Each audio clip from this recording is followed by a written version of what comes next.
On a suffocating August morning in 1858, the housekeepers at Blackwood Manor in Savannah, Georgia, discovered something that would shatter the foundations of one of the South's most respected families.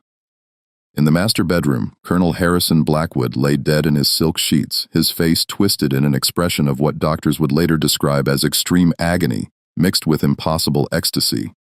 But what made this death truly scandalous wasn't how he died. It was who was found sleeping peacefully in his arms. A 23-year-old slave named Morgan, whose body possessed characteristics that defied every law of nature and society that the antebellum South held sacred. The white society of Savannah was scandalized, but they had no idea what Colonel Harrison had truly been doing behind closed doors for 8 years, or what Morgan's body had become capable of in those final months. What the Blackwood family discovered about their patriarch's obsession would expose secrets so disturbing that 3 different judges refused to hear the case. The medical examination of Morgan's body revealed anatomical impossibilities that physicians couldn't explain, both male and female organs, fully formed and functional. And the private journals found hidden in the colonel's study detailed 8 years of forbidden passion, philosophical meditations on desire, and a pregnancy that shouldn't have been possible. By the time authorities finished their investigation, 1 woman had confessed to attempted murder. 13 men were dead. Blackwood Manor was nothing but ash, and Morgan had vanished into the night carrying a child whose very existence challenged everything 1850s America believed about the human body. What really happened between that plantation owner and his hermaphrodite slave? What did they do to each other in those private chambers that terrified everyone who learned the truth? And how did this impossible love story lead to one of Georgia's most covered-up scandals? Before we uncover the disturbing truth that Savannah's elite paid fortunes to bury, subscribe, hit that bell, and comment your state below. Now, let me take you back to where it all began. Charleston's slave market in September of 1850 operated with the efficiency of any other commodity exchange, but the air itself seemed thick with sin and suffering. The auction house on Charmas Street, a 2-story brick building with barred windows that cast prison-like shadows across the cobblestone street, processed hundreds of human beings each month. The stench of unwashed bodies mixed with the sweet perfume of magnolia blossoms drifting in from nearby gardens, creating a nauseating contrast that perfectly captured the hypocrisy of the antebellum South. Inside, the September heat was suffocating, trapped between brick walls and low ceilings, making the air feel solid enough to chew.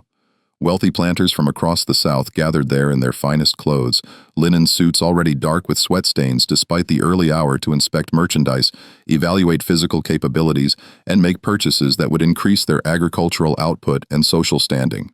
The sound of the auctioneer's voice echoed off the walls, mixing with the rattle of chains and the whispered prayers of people about to be sold. Colonel Harrison Blackwood, at 42 years old, stood near the back of the auction room, fanning himself with his hat and trying to ignore the oppressive heat that made his starched collar feel like a noose. He represented everything the Southern aristocracy aspired to embody. His 3,000-acre cotton plantation generated over $50,000 annually, equivalent to several $1,000,000 today. His wife, Constance Fairfax Blackwood, came from one of Virginia's oldest families, bringing with her both impeccable bloodlines and a doughy that had expanded the Blackwood holdings significantly. Their marriage, arranged by their families when Constance was just 17, had produced 2 daughters, but little affection between the couple, and even less physical passion. Harrison attended the Charleston auction that September afternoon, searching for field hands to replace workers who had been sold to settle a gambling debt. He had no intention of purchasing anything unusual, no interest in the human drama unfolding on the auction block before him. But when the auctioneer brought out lot number 47, everything changed in a heartbeat that Harrison would later describe in his journals as the moment my real life began. The slave was listed simply as Morgan, approximately 15 years, origin unknown, unique physical characteristics noted in private documentation available to serious buyers. The youth stood on the auction block wearing a simple cotton shift that revealed a slender build, smooth skin, the color of caramel, and features that seemed to shift between masculine and feminine depending on the angle of observation. Lot 47 comes with full disclosure documentation, the auctioneer announced, his voice carrying across the crowd. Buyer assumes all associated complications. Starting bid, $200. The room fell silent. Several potential buyers who had been examining Morgan moments before suddenly lost interest and moved toward the exit. Harrison noticed their reaction and felt his curiosity ignite. What complications could make experienced slave traders flee from a purchase? $200, Harrison called out, his voice steady despite the questions racing through his mind. No other bids came. The auctioneer, clearly eager to complete this particular sale, brought his gavel down with unnecessary force. Sold to Colonel Blackwood of Savannah. Please see the clerk for documentation. In the auction house office, the clerk handed Harrison a sealed envelope along with Morgan's bill of sale. Colonel, you'll want to read this before you leave. Company policy is to provide full disclosure on, shall we say, anatomically irregular merchandise. Harrison broke the seal and began reading the medical documentation inside. What he read made his hands tremble, though whether from shock or something else he couldn't immediately say. The slave Morgan possessed both male and female sexual organs, fully formed, and according to the examining physician, both apparently functional. The condition was described in clinical terms, but the implications were anything but clinical. The documentation noted that Morgan had been born on a Louisiana plantation, sold 3 times in the past 8 years due to what previous owners had described as discomfort with the slave's presence and concerns about moral corruption of other slaves. Each owner had sold Morgan quickly, usually at a loss, apparently disturbed by questions they couldn't answer about how to categorize and utilize this particular piece of property. Harrison looked through the office window at Morgan, who stood waiting in the holding area, eyes downcast in the practiced submission of the enslaved. In that moment, Harrison Blackwood made a decision that would ultimately destroy his family, his reputation, and his life. But it would also give him 8 years of something he had never experienced in his carefully constructed aristocratic existence: genuine passion. What Harrison didn't know as he signed the bill of sale and prepared to take Morgan back to Savannah was that someone else had been watching the auction that day. Someone who would later claim that they saw something in Morgan's eyes that suggested this slave understood exactly what kind of man had just purchased them. Someone who would spend the next 8 years observing everything that happened at Blackwood Manor, documenting it all, and eventually using that information in ways that would shock even the hardened investigators who thought they'd seen everything. But we're getting ahead of ourselves. First, you need to understand how a respected plantation owner and a hermaphrodite slave became something more than master and property, and how their impossible relationship would eventually lead to pregnancy, murder, and secrets that Savannah society would pay any price to keep buried. The journey from Charleston to Blackwood Manor took 3 days by carriage. Harrison rode inside with Morgan, ostensibly to prevent the slave from attempting escape, but truly because he found himself unable to stop asking questions. Morgan spoke softly with an educated vocabulary that suggested previous owners had provided some learning despite laws prohibiting slave education. "How do you think of yourself?" Harrison finally asked on the second evening, the question that had been burning in his mind since reading the medical documentation. "As male or female?" Morgan looked directly at him for the first time, violating the unwritten rule that slaves should never meet a white person's gaze. "I think of myself as Morgan, sir. The world demands I be one or the other, but God made me both.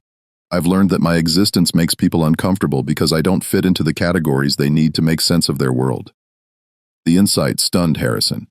He had expected simple answers from an enslaved youth, not philosophical observations that cut to the heart of social construction and human identity. In that moment, his interest in Morgan transformed from curious fascination to something far more dangerous, intellectual attraction. "Can you read?" Harrison asked. "Yes, sir. My first owner's wife taught me before she understood what I was. After that, they forbid it, but I practiced in secret." "And write." "Well enough, sir." Harrison made another decision that would prove fateful. "When we reach Blackwood Manor, I'm going to place you in the house rather than the fields. You'll serve as a personal attendant. There are books in my study. When your duties are complete, you may read them, but tell no one." Morgan's eyes widened with an expression that mixed surprise, gratitude, and something else Harrison couldn't quite identify. "Why would you do this for me, sir?" "Because," Harrison said slowly, testing the words as he spoke them, "I suspect you see the world in ways that most people cannot, and I find that I want to understand how you see things." It was the most honest sentence Harrison Blackwood had spoken in 20 years of married life. But even as those words left his mouth, even as he saw hope spark in Morgan's eyes for the first time since the auction block, dark forces were already moving into position around them. Forces that would test whether love could truly exist between master and slave, whether passion could overcome the brutal mathematics of property ownership, and whether two people who refuse to fit into society's categories could create something genuine in a world designed to destroy them. The answer, as we'll discover, was far more complicated and tragic than either of them could have imagined. Blackwood Manor rose from the Georgia landscape like something from a Gothic novel, its white columns gleaming in the brutal afternoon sun, like bones bleached by decades of southern heat. 3 stories of Greek Revival architecture surrounded by ancient oak trees whose Spanish moss hung in the still air like the hair of hanged women swaying without wind, without reason, as if animated by the ghosts of all the suffering that had occurred on this land. The house sat at the center of over 200 enslaved souls who worked cotton fields that stretched to the horizon in every direction. An empire of white bowls and black backs that generated the wealth that kept the columns painted and the windows gleaming. The humid air clung to everything, making it hard to breathe, hard to think, hard to imagine that life could exist anywhere beyond this oppressive heat and the smell of magnolia blossoms rotting in the sun. Cicadas screamed in the trees with an urgency that suggested they knew something terrible was coming, something that would make even insects fall silent in horror. Constance Blackwood waited on the front portico when Harrison's carriage arrived, her posture rigid with the controlled fury of a wife who had not been consulted about her husband's 3-day absence. At 32 years old, Constance retained the severe beauty of her Virginia upbringing. Pale skin protected from the sun with religious devotion, dark hair pulled back in a style so tight it seemed to stretch her face into a permanent expression of displeasure, and eyes the color of winter ice that could freeze water in July, and had frozen her husband's affection long ago. "You left without notice," she said as Harrison stepped from the carriage, her voice cold and measured, each word precisely enunciated, as if she were giving testimony in court. "I had to explain to the Merriweathers why you missed their daughter's engagement dinner." "Business in Charleston required immediate attention," Harrison replied, using the excuse that had served for countless similar absences over the years of their marriage. An excuse that had become so routine that neither of them bothered to pretend it was true anymore. "What business?" Constance's gaze moved past him to Morgan, who stood waiting beside the carriage, eyes downcast. "And who is this?" "New house slave, personal attendant. I have correspondence and accounts that require better management than Jackson provides."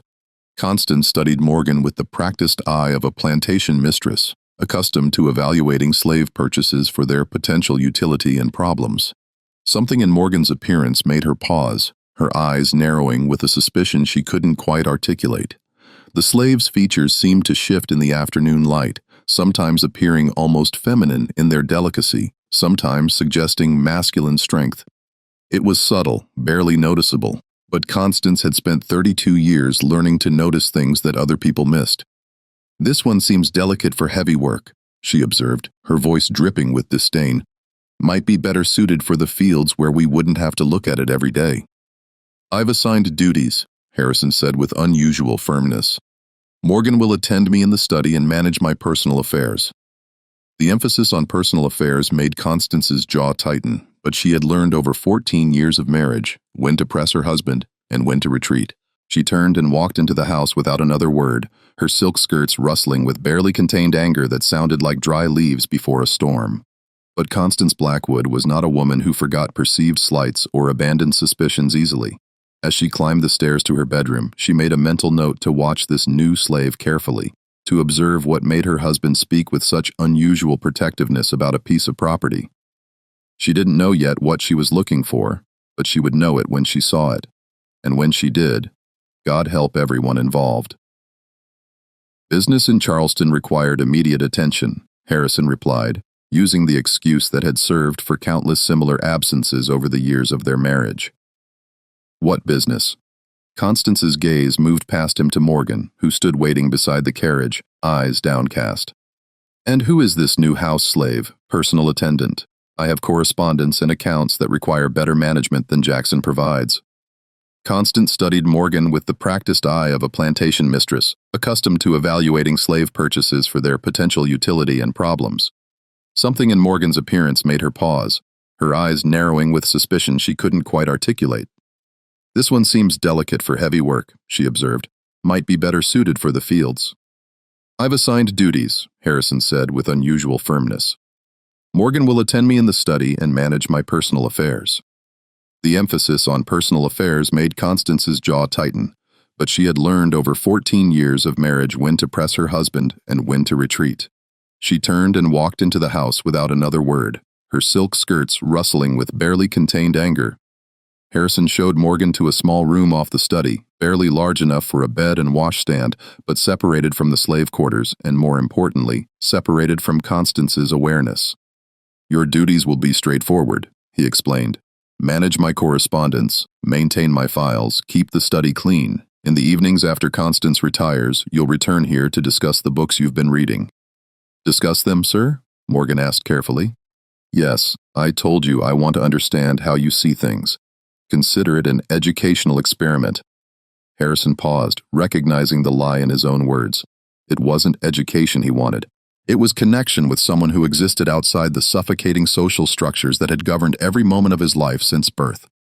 Over the following weeks, a routine developed. Morgan worked silently during the day, invisible to Constance and the other household slaves.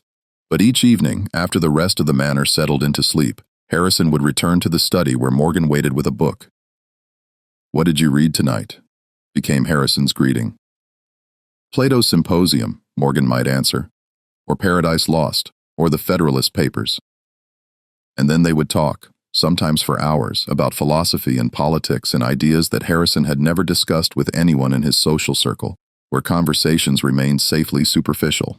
Morgan's perspective, shaped by existing in a body and social position that defied categorization, offered insights that challenged everything Harrison had accepted about the natural order of society. Plato wrote about love between men, Morgan observed one November evening. He described it as the highest form of connection, intellectual and spiritual, rather than merely physical. Do you think he was right? Harrison felt his heart racing at the directness of the question. "I think," he said slowly, "that we're taught to see love in very limited ways. Marriage is a contract, a joining of properties and bloodlines. Physical desire is something shameful that respectable people hide. But what if there are forms of connection that exist outside these categories?" "Forms of connection like what?" Morgan asked. And Harrison heard something in the youth's voice that suggested this wasn't an innocent question. "Like what we're doing now," Harrison admitted. "Talking honestly without the masks we wear for society, seeing each other as complete persons rather than roles we're assigned to play." Morgan set down the book and looked directly at Harrison with an intensity that should have been forbidden between master and slave, but had become habitual in these private evenings. "Is that what you see when you look at me, a complete person?" "Yes," Harrison breathed. And in that single word, he crossed a line that neither of them could uncross. The first time Harrison touched Morgan came on a January night in 1851, 4 months after bringing the slave to Blackwood Manor. They had been discussing Sappho's poetry, and Harrison had moved to sit beside Morgan on the study sofa to better see the text. Their shoulders touched and neither moved away. "Do you know why I really bought you in Charleston?" Harrison asked, his voice rough with suppressed emotion. "I believe I do, sir. Tell me." Morgan turned to face him fully, and Harrison saw in those eyes an understanding that went far beyond the youth's years. "Because you saw in me a mirror of something in yourself, something that doesn't fit the categories society demands, something that makes you feel alone, even when surrounded by people." Harrison's hand moved to Morgan's face, fingers tracing the line of the jaw that seemed to shift between feminine softness and masculine strength. "What are you?" he whispered. "What do you want me to be?" The question opened floodgates that Harrison had kept carefully sealed throughout his adult life. His marriage to Constance had been physically functional but emotionally empty, producing children through duty rather than desire. He had never experienced genuine passion, had never even understood what it might feel like until now. What happened that night in the study violated every law, moral code, and social structure of the antebellum South. Harrison knew that what he was doing constituted rape under any reasonable definition, a master taking what he wanted from enslaved property. But Morgan responded with equal passion, and in the confusion of their coupling, Harrison found himself unable to categorize their interaction as simply male or female, master or slave, forced or consensual. Morgan's body offered everything Harrison had secretly craved without knowing how to name it. Feminine softness and masculine strength, submission and dominance, forbidden pleasures that society insisted couldn't exist. In Morgan's arms, Harrison discovered the truth about himself that he had spent 4 decades hiding. He desired both men and women, or perhaps more accurately, he desired connection that transcended gender entirely. "This cannot happen again," Harrison told Morgan afterward, already knowing the lie in his words. "I know, sir," Morgan replied, and they both understood that it absolutely would happen again. What neither of them knew as they lay tangled together on the study sofa was that someone had been listening outside the door, someone who now possessed knowledge that could destroy them both, but who chose to wait, to watch, to document everything before deciding how to use this devastating information. The game had begun, though neither player understood the rules yet. And in 8 years, it would end with bodies, ash, and secrets that would haunt Georgia for generations. For the next 7 years, Harrison and Morgan maintained their secret relationship within the walls of Blackwood Manor, building a world that existed only in stolen moments and whispered conversations. Harrison constructed elaborate justifications for spending hours alone in his study each evening, telling Constance he was managing Plex business correspondence with cotton brokers in New Orleans and banking associates in Charleston. Constance, for her part, seemed content with the arrangement that kept her husband occupied and out of her bedroom, which she had long ago made clear was open to him, only for the purpose of attempting to produce a male heir that never came. The routine they established became sacred ritual. Each evening at precisely 9:30, after the household slaves had completed their duties and Constance had retired to her room with a book and a glass of cherry, Harrison would light the oil lamps in his study and wait for the soft knock on the door that announced Morgan's arrival. They would sit together on the leather sofa, sometimes talking for hours, sometimes falling into comfortable silence while they read their respective books, occasionally stealing glances at each other that communicated more than words ever could. But their relationship evolved beyond physical passion into something neither had anticipated: genuine intellectual partnership and deep emotional love. Harrison began teaching Morgan openly, bringing books on medicine, law, philosophy, and science from his frequent trips to Savannah and Charleston. Morgan absorbed knowledge with stunning speed that sometimes frightened Harrison with its intensity, developing insights that Harrison found himself incorporating into his business decisions and political views. "You have the mind of a scholar," Harrison told Morgan one evening in 1854, watching the slave work through a complex mathematical problem from one of his engineering textbooks. "In a just world, you would be at Harvard or Yale, teaching others and contributing to human knowledge in ways that would change society." "In a just world," Morgan replied quietly, setting down the pencil with careful precision. "I wouldn't be your property. We wouldn't have to hide what we are to each other, and our conversations wouldn't be crimes that could get us both killed." The statement hung between them like smoke, acknowledging the fundamental impossibility of what they were to each other. They might love each other with a depth and authenticity that Harrison had never experienced in his legal marriage, but one owned the other. Harrison could free Morgan with a simple signature on manumission papers, but doing so would require explanations he could never give without destroying his own life, his daughter's futures, and everything he had built. "I could send you north," Harrison offered, not for the first time, his voice heavy with the guilt that never left him. "To Boston or New York or Philadelphia, give you papers declaring you free, money to start a new life, letters of introduction to people who would help you establish yourself. You could attend university, become a physician or lawyer, live as whoever you choose to be without hiding, and never see you again?" Morgan asked, turning to face him fully, eyes reflecting the lamplight like mirrors holding fire. "Live free, but alone, knowing that the only person who ever truly saw me and loved me anyway is here, trapped in a life that's killing him slowly." "It would be the right thing to do," Harrison insisted, but his voice lacked conviction even to his own ears. "For whom?" Morgan challenged with the directness that had characterized their relationship from the beginning. "For me, to live free but isolated in a world that will never fully accept what I am. Or for you to solve your conscience while losing the only person you've ever truly loved." "We both know the answer, Harrison. We're trapped in an impossible situation, bound together by love and separated by everything else." Harrison had no answer to this because Morgan was correct. They were imprisoned by circumstances neither could change, held captive by a social system that insisted certain forms of love couldn't exist and therefore must be destroyed when discovered. The only choice they had was whether to continue their relationship in secret, knowing it would eventually end in disaster, or to end it voluntarily and live the rest of their lives diminished by the loss. They chose to continue because even impossible love seemed better than no love at all. And for 7 years they maintained their delicate balance, walking the knife's edge between genuine connection and inevitable destruction. But their secret couldn't remain hidden forever. Someone was watching, someone who would ultimately use what she knew to destroy everything. But before we reveal who was watching and what they planned to do with their terrible knowledge, you need to understand something critical about how plantation households actually functioned. The white owners believed themselves invisible to their slaves, conducting their affairs and revealing their secrets, as if the people who cleaned their rooms and served their meals were furniture rather than human beings with eyes, ears, and memories.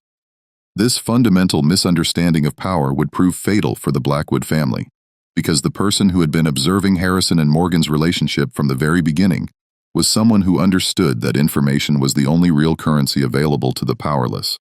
And she had been collecting evidence with the patience of someone who knew that the right information deployed at the right moment could change everything. Constance Blackwood was not a stupid woman, frigid by 19th century definition, perhaps focused on social standing and appearances, absolutely, but not stupid. She had noticed the changes in her husband over the years since bringing Morgan to Blackwood Manor. Harrison smiled more frequently, seemed distracted during social gatherings, spent hours alone in his study, when previously he had been restless and irritable. For the first 3 years, Constance told herself that her husband had merely found an intellectual hobby to occupy his time. She approved of Harrison staying home rather than gambling or drinking with other plantation owners.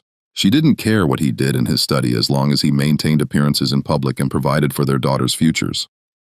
But gradually, small details began accumulating in her mind, like water droplets that eventually overflow a basin. The way Harrison's eyes would search for Morgan during household activities, the quality of clothing he provided for this particular slave, far finer than any other house servant wore. The locked cabinet in his study that appeared one day, its contents unknown, but carefully guarded. In March of 1857, Constance's suspicions crystallized into certainty through an accident of timing. She had retired to her bedroom with one of her frequent headaches, taken Lord Darnham for the pain, and fallen into the deep sleep the drug provided, but she woke after midnight, thirsty and disoriented, and walked toward the kitchen for water. As she passed the study, she heard sounds that stopped her cold, soft gasps, whispered words, and the unmistakable rhythm of physical intimacy.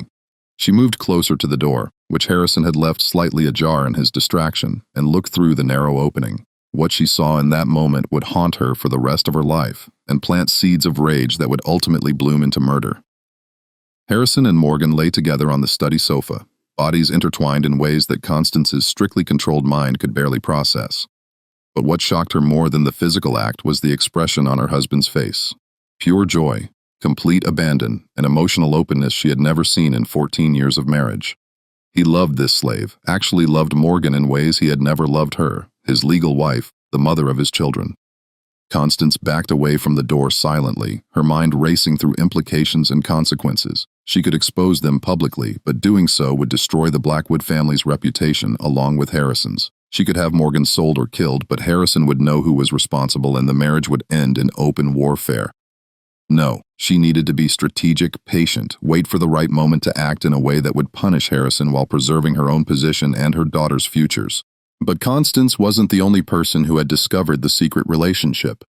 Someone else had been watching, someone whose motivations were far more complicated than simple jealousy.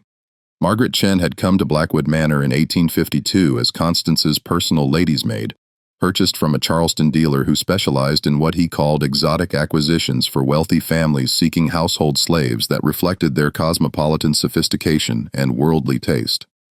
Half Chinese and half African American, Margaret's unusual heritage made her valuable to wealthy mistresses who wanted household slaves that served as living proof of their refined sensibilities and access to rare commodities. Her delicate features, almond-shaped eyes, and graceful movements made her the perfect ornament for a plantation mistress who prided herself on possessing things that other women envied. But Margaret's true value lay far beneath the surface appearances that white owners obsessed over. Her intelligence was razor-sharp, capable of understanding complex social dynamics and power structures that most people never noticed. And her ability to become invisible to white people who saw slaves as background furniture rather than human beings who observed everything gave her access to secrets that could destroy families, end careers, or start revolutions. She had learned to read by watching her first mistress's children study their lessons, memorizing letters and words until she could decode the newspapers and books that white people left lying around, as if literacy was a white-only ability that couldn't be stolen through observation and determination. She had learned to understand complex social dynamics by observing how power flowed through plantation households like water finding its level, pooling in unexpected places, creating currents and eddies that swept people into positions they never anticipated. She watched who spoke to whom, who avoided whose gaze, who held secrets that could be weaponized, and who was vulnerable to manipulation through their desires, fears, or ambitions. And she had learned to recognize love in all its forms by watching how it was denied to people like herself, commodified and controlled, punished when it crossed boundaries that society had drawn arbitrarily but enforced with violence. Margaret had noticed Harrison and Morgan's relationship long before Constance did. She had seen the way they looked at each other, had heard their whispered conversations late at night when she moved through the house performing duties no one remembered to assign, but everyone expected to be done. She had even discovered the locked cabinet in Harrison's study, and through patient observation had learned its combination. Inside that cabinet, she found Harrison's private journals, 8 years of entries documenting his relationship with Morgan in explicit detail. The journals weren't merely physical accounts. They were love letters written to someone who couldn't read them, philosophical meditations on the nature of desire and identity, and confessions of a man who had discovered his true self at age 42 through a relationship that society insisted couldn't exist. Margaret read those journals over several months, replacing them carefully after each session to avoid detection. What she learned from them changed her understanding of Harrison Morgan and the possibilities of human connection. These weren't simply master and slave engaging in exploitation. These were two people who had found in each other something genuine and transformative. But Margaret also understood that such relationships were doomed in the world they inhabited. The antebellum South had no space for love that crossed racial boundaries, challenged gender categories, or threatened the fundamental structure of slave society. Harrison and Morgan's relationship was a ticking bomb that would eventually explode, destroying everyone nearby. Margaret decided that when the explosion came, she would try to save at least one person from the wreckage. Morgan. The crisis came in August of 1858, triggered by something that should have been impossible, but somehow was not. Morgan became pregnant. The pregnancy revealed itself gradually through symptoms that Morgan initially tried to hide. But by July, the physical changes became too obvious to conceal. Morgan's female organs, dormant for most of the youth's life, had somehow activated fully. The child growing inside defied every medical understanding of the era. Harrison discovered the truth on an August morning when Morgan fainted while organizing correspondence. He carried the unconscious slave to the small room off the study and called for Dr. Benjamin Marsh, the physician who attended the Blackwood family and who Harrison trusted to maintain confidentiality about slave health issues. Dr. Marsh's examination left him pale and shaking. "Colonel, this is beyond my medical knowledge. This slave appears to be approximately 4 months pregnant, but given the anatomical abnormalities you described when you purchased this slave, I don't understand how this is possible." "It's possible," Harrison said quietly, "because I made it possible." Dr. Marsh understood immediately. His face cycled through shock, disgust, and finally a kind of horrified pity. "Colonel, this is a catastrophe. This pregnancy cannot come to term. The social consequences alone would destroy your family. But medically, I cannot predict what will happen during childbirth given this slave's unique physiology. The child itself might be what? Might inherit the parent's condition. Might be even more anatomically irregular. Colonel, you must let me terminate this pregnancy immediately." "No." The word came from Morgan, who had regained consciousness and was listening to the conversation with wide eyes. "Please, sir, don't let him kill my baby." Harrison looked between his longtime physician and the slave he loved, understanding that whatever decision he made in this moment would determine all of their fates. "Dr. Marsh, you will speak of this to no one. Morgan, you will remain in this room until we determine how to proceed. I need time to think." But time had already run out because Constance had been listening outside the study door and she had heard everything. And what she planned to do with this information would make Harrison's worst nightmares seem like pleasant dreams.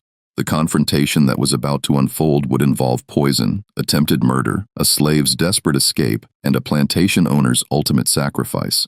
But the truth about what really happened that August night in 1858 wouldn't be revealed until 3 months later, when a letter postmarked from Boston would force investigators to reopen the case and confront secrets that nobody in Savannah wanted to acknowledge. The final game was about to begin, and the cost of playing would be measured in bodies. That evening, as Harrison sat alone in his study, trying to formulate any plan that might preserve some fragment of the life he had built, Constance entered without knocking. The door swung open with enough force to make the oil lamps flicker, casting dancing shadows across the walls that made the room feel like it was moving, breathing, waiting for blood to be spilled. She closed the door behind her with a soft click that sounded louder than a gunshot in the sudden silence. She stood before his desk with an expression of cold fury that made her beautiful in a terrible way. Her pale skin almost luminescent in the lamplight, her dark eyes reflecting flames that seemed to burn from somewhere deep inside her soul. The air in the room felt charged, electric, like the moment before lightning strikes.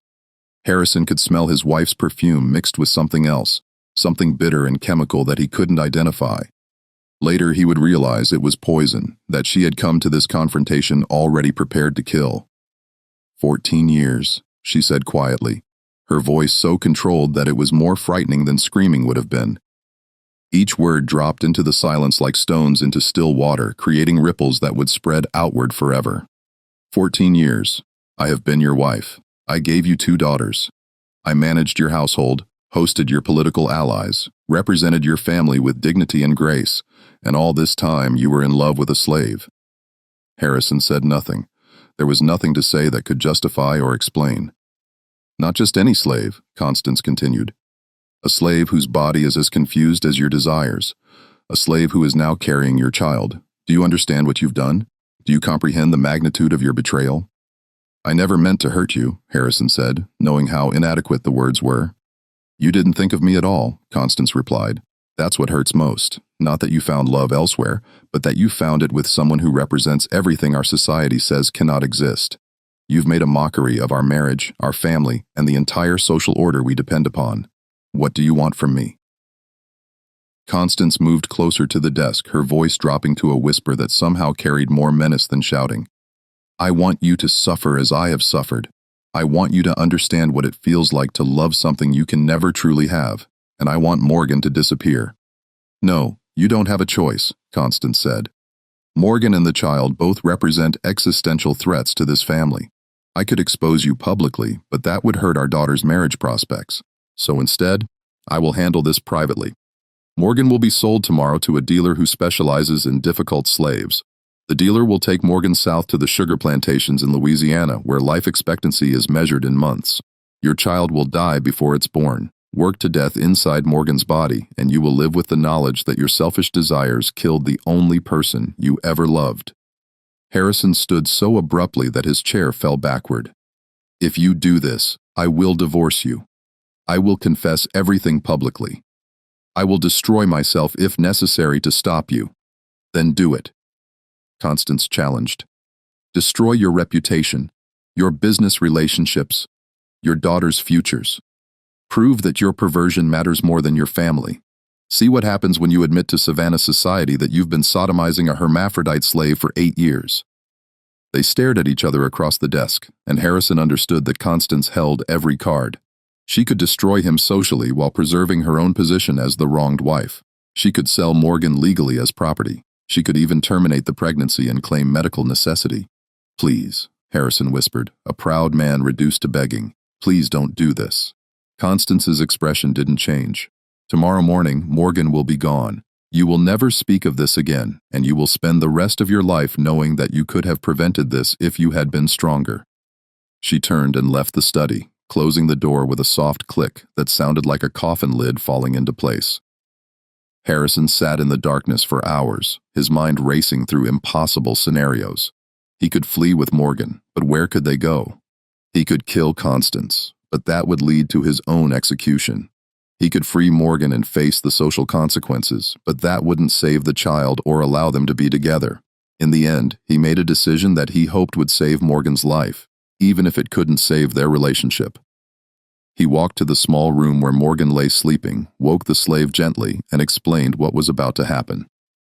I'm going to give you something, Harrison said, unlocking the safe behind his desk and removing a leather pouch heavy with gold coins. Enough money to buy your freedom 3 times over, and I'm going to give you papers declaring you free, backdated to before you became pregnant. And I'm going to tell you where to go. Charleston, to a boarding house on Queen Street run by a Quaker woman named Sarah Grimke. She helps escaped slaves reach the North. You'll go there tonight before Constance can act.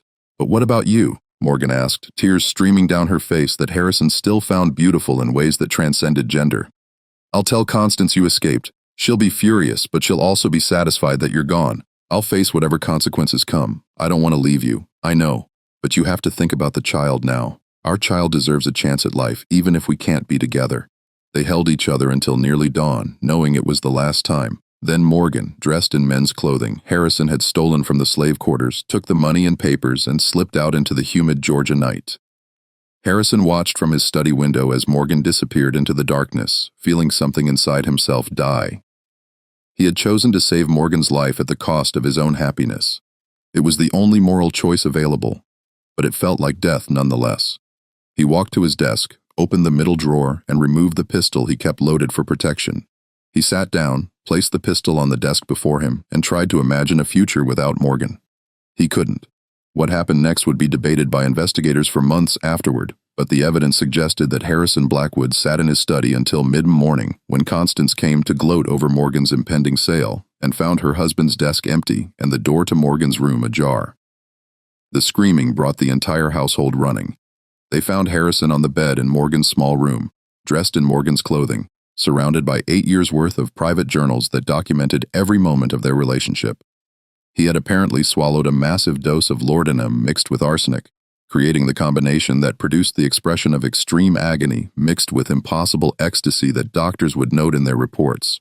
But Harrison hadn't died immediately. Before losing consciousness, he had used his own blood to write a final message on the wall above the bed. I die loving Morgan. My only sin was not doing so openly. The Blackwood family's first instinct was to hide everything. They removed the journals, washed the walls, stripped the room, and prepared to bury Harrison with full honors as a respected plantation owner who had died of sudden natural causes. Dr. Marsh agreed to sign death certificates attributing Harrison's death to heart failure. But Constance, in her rage and pain, made a fatal mistake. She told her closest friend, Eleanor Merriweather, the true story over tea 3 days after Harrison's death. Eleanor, horrified and fascinated in equal measure, told her sister. Within 2 weeks, rumors were spreading through Savannah society like kudzu vines. The police, pressured by gossip and political enemies of the Blackwood family, opened an investigation. They interviewed household slaves who confirmed that Harrison had been unnaturally close to Morgan. They found chemical residue in Harrison's study, proving he had mixed the laudanum and arsenic himself. They tracked down Dr. Marsh, who eventually admitted what he knew about Morgan's pregnancy under threat of losing his medical license. And they discovered something that changed the entire investigation. Margaret Chen had stolen Harrison's journals before the family could destroy them. She had hidden them in the slave quarters and anonymously told the police where to find them. The journals became public record during the coroner's inquest. Their contents shocked even hardened legal professionals. Harrison had documented not just his sexual relationship with Morgan, but his philosophical and emotional journey toward understanding himself and his desires. He had written about the artificial nature of gender categories, the human capacity for love that transcended social boundaries, and his belief that future generations would look back on the 1850s South with the same horror that his generation viewed medieval barbarism. They will call us monsters, Harrison had written in his final entry, dated the night before his death. But the true monstrosity is a society that makes it impossible for people to love honestly. I pray that Morgan and our child survive to see a world where they can exist without shame. If this journal is ever found, let it stand as testimony that love existed here, forbidden but real. The public scandal destroyed the Blackwood family's reputation. Constance and her daughters left Savannah within a month, moving to her family's estate in Virginia and never speaking publicly about Harrison again. Blackwood Manor was sold to settle debts, its slaves auctioned and scattered across the South. But then came the letter. 3 months after Harrison's death, when investigators thought the case was finally buried along with the colonel's body, a manila envelope arrived at the police station, postmarked from Boston. Inside was a document that would force everyone to confront a truth far more disturbing than anything they had imagined. What Morgan revealed in that letter would prove that Harrison Blackwood hadn't committed suicide at all. that Constance Blackwood's rage had driven her to attempted murder, that Margaret Chen had saved Morgan's life at the cost of nearly taking Constance's, and that Harrison's final act had been not cowardice, but the ultimate expression of love and sacrifice.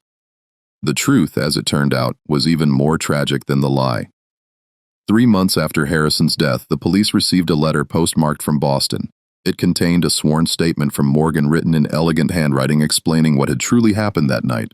According to Morgan's account, Constance hadn't simply threatened to sell Morgan. She had entered the small room where Morgan slept, accompanied by Margaret Chen, and had attempted to poison Morgan's evening meal. But Margaret, who had been watching and listening for months, had switched the poison plate with a clean one. Constance, enraged by Margaret's betrayal, had attacked Morgan physically. In the struggle, Margaret had struck Constance with a heavy candlestick, likely intending only to stop the attack, but delivering a blow that left Constance unconscious and bleeding. Morgan and Margaret, both terrified of what would happen if Constance regained consciousness and accused them, had fled together that night. They had used Harrison's money to travel north, following the Underground Railroad routes that Margaret had learned about through secret connections with abolition networks. But here was the stunning revelation. Harrison hadn't committed suicide at all. He had discovered Constance unconscious in Morgan's room, understood what had happened, and made a decision that revealed the full depth of his love and guilt. He had dressed in Morgan's clothing, positioned himself on Morgan's bed, consumed the poison that Constance had prepared for Morgan, and written his final message. He had effectively confessed to a crime he hadn't committed in order to protect Morgan and Margaret from murder charges. "He gave his life for mine," Morgan wrote in the letter. "Not just on that final night, but every day we spent together. He loved me despite the impossibility of our situation. He honored me despite my inability to exist in the categories society demands. And in the end, he sacrificed everything to give me and our child a chance at freedom." The letter went on to explain that Morgan had safely reached Boston, had been taken in by abolitionists who provided medical care during the pregnancy, and had given birth to a healthy child. The baby, whose gender Morgan did not specify in the letter, was being raised in a community that asked no questions about unusual circumstances. "I will never return to Georgia," Morgan wrote, "but I want the world to know that what Harrison and I shared was love in its truest form. We were not monsters engaging in perverse acts. We were two people who found connection in a world that insisted such connection couldn't exist. His journals prove this. Let them stand as testimony." The police showed Constance this letter and asked if she wanted to press charges against Morgan and Margaret for assault and attempted murder. But Constance, faced with the choice between prosecuting the case publicly or letting it die quietly, chose silence. She acknowledged that yes, she had entered Morgan's room that night. Yes, there had been a struggle. But no, she didn't wish to pursue charges. She wanted only to forget that Harrison Blackwood had ever lived. The case was officially closed in January of 1859. Harrison's death was ruled a suicide. Morgan and Margaret were declared fugitives. Who would be arrested if they ever returned to Georgia? And the Blackwood family's story became one of those scandals that Savannah society referenced in whispers but never discussed openly. But the journals that Margaret had preserved continued to circulate in abolitionist circles. Frederick Douglass referenced them in a speech in 1860 using Harrison's writings as evidence that the slave system corrupted every human relationship it touched. Harriet Beestow reportedly read them and incorporated some of Harrison's insights into her later writings on slavery and sexuality. And in Boston, a woman who claimed to be Morgan published a memoir in 1885, 30 years after the scandal, titled Neither, Nor, Nor A Life Beyond Categories.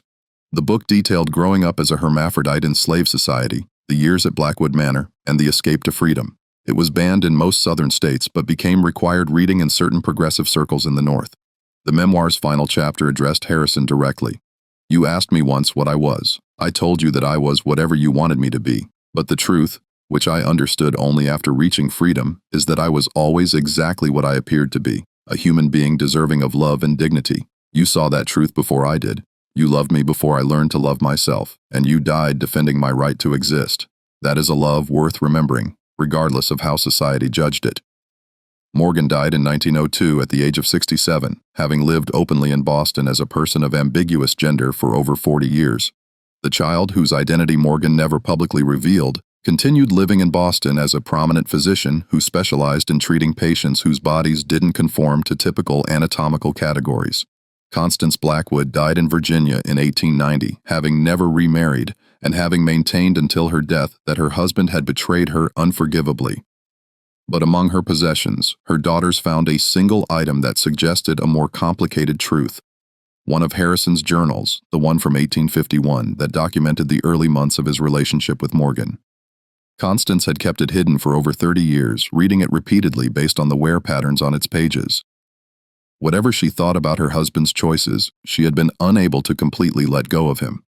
The legacy of Harrison Blackwood and Morgan's impossible love story continued long after their deaths, rippling through American history in ways that most people never realized.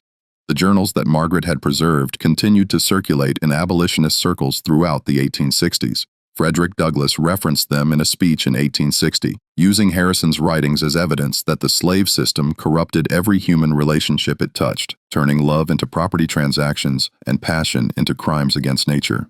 Harriet Beestow reportedly read them and incorporated some of Harrison's philosophical insights into her later writings on slavery, sexuality, and the artificial categories that society used to control human desire. And in Boston, the woman who claimed to be Morgan published a memoir in 1885, 30 years after the scandal, titled Neither Nor, A Life Beyond Categories. The book detailed growing up as a hermaphrodite in slave society, the years at Blackwood Manor, where forbidden love bloomed in secret chambers, and the dramatic escape to freedom that had cost one man his life, but saved two others. It was banned in most southern states, but became required reading in certain progressive circles in the North, whispered about in universities and discussed in private gatherings, where people dared to question whether society's rigid categories of gender, race, and sexuality might be more fluid than anyone wanted to admit. The memoir's final chapter addressed Harrison directly, speaking to him across the grave. "You asked me once what I was. I told you that I was whatever you wanted me to be, but the truth, which I understood only after reaching freedom, is that I was always exactly what I appeared to be, a human being deserving of love and dignity. You saw that truth before I did. You loved me before I learned to love myself, and you died defending my right to exist. That is a love worth remembering regardless of how society judged it." Morgan died in 1902 at the age of 67, having lived openly in Boston as a person of ambiguous gender for over 40 years, refusing to conform to expectations that insisted on calling them either man or woman. The child, whose identity Morgan never publicly revealed to protect them from scandal and persecution, continued living in Boston as a prominent physician who specialized in treating patients whose bodies didn't conform to typical anatomical categories. In private medical journals that weren't published until the 1950s, this mysterious doctor wrote about their own experiences being born to a hermaphrodite parent, describing anatomical characteristics that suggested they too existed between traditional gender categories. Constance Blackwood died in Virginia in 1890, having never remarried and having maintained until her death that her husband had betrayed her unforgivably. But among her possessions, her daughters found a single item that suggested a more complicated truth. One of Harrison's journals, the one from 1851 that documented the early months of his relationship with Morgan, filled with observations about discovering genuine connection for the first time in his life. Constance had kept it hidden for over 30 years, and the wear patterns on its pages proved she had read it repeatedly. The margins contained her own annotations, bitter comments at first, but gradually evolving into something that looked almost like understanding, or perhaps just the recognition that she had lost a battle against forces more powerful than social convention could contain. Whatever she thought about her husband's choices, whatever rage and pain she carried to her grave, she had been unable to completely let go of him. The journal was buried with her according to her final wishes, taking whatever private thoughts she'd had about Harrison and Morgan into the earth forever. This mystery shows us how rigid social categories and moral systems can trap people in impossible situations, leading to tragedies that might have been avoided in a more flexible society. Harrison Blackwood and Morgan loved each other in ways that challenged every assumption of their era about race, gender, sexuality, and power. That love destroyed them, but it also revealed truths that their society desperately needed to confront about the arbitrary nature of the categories we use to define what's natural, what's moral, and what's human. Harrison discovered that desire doesn't fit neatly into boxes labeled male or female, that love can exist across boundaries that society insists are uncrossable, and that the most authentic version of ourselves often lives in the spaces between the categories we're forced to occupy. Morgan proved that bodies which refuse to conform to expectations don't need to be corrected or hidden, but honored for showing us that human diversity extends far beyond what we've been taught to recognize. Their story isn't just about forbidden love or scandal. It's about the violence that societies commit when they demand that people conform to categories that don't fit, when they criminalize connections that challenge the established order, and when they destroy rather than celebrate the natural variations in human sexuality, gender, and desire. What do you think of this story? Do you believe Harrison's suicide was truly an act of love, or was he running from consequences he couldn't face? Do you think Constance was a villain, or was she a victim of a society that gave women no power except through their husbands? Could Morgan and Harrison's relationship be called love given the power imbalance inherent in slavery, or was it always tainted by the impossibility of consent between master and slave? Leave your comments below and share your thoughts. If you enjoyed this tale and want more dark historical mysteries that challenge everything we think we know about the past, subscribe to this channel, hit the notification bell, and share this video with someone who isn't afraid to confront uncomfortable truths about American history. History isn't simple. People aren't simple. Love definitely isn't simple. And sometimes the most important stories are the ones that make us most uncomfortable. The ones that force us to question whether the categories we've accepted as natural and inevitable might actually be prisons we've built ourselves. See you in the next video where we'll uncover another buried secret that America tried to forget. America tried to forget. America tried to forget. America tried to forget. America tried to forget. America tried to forget. America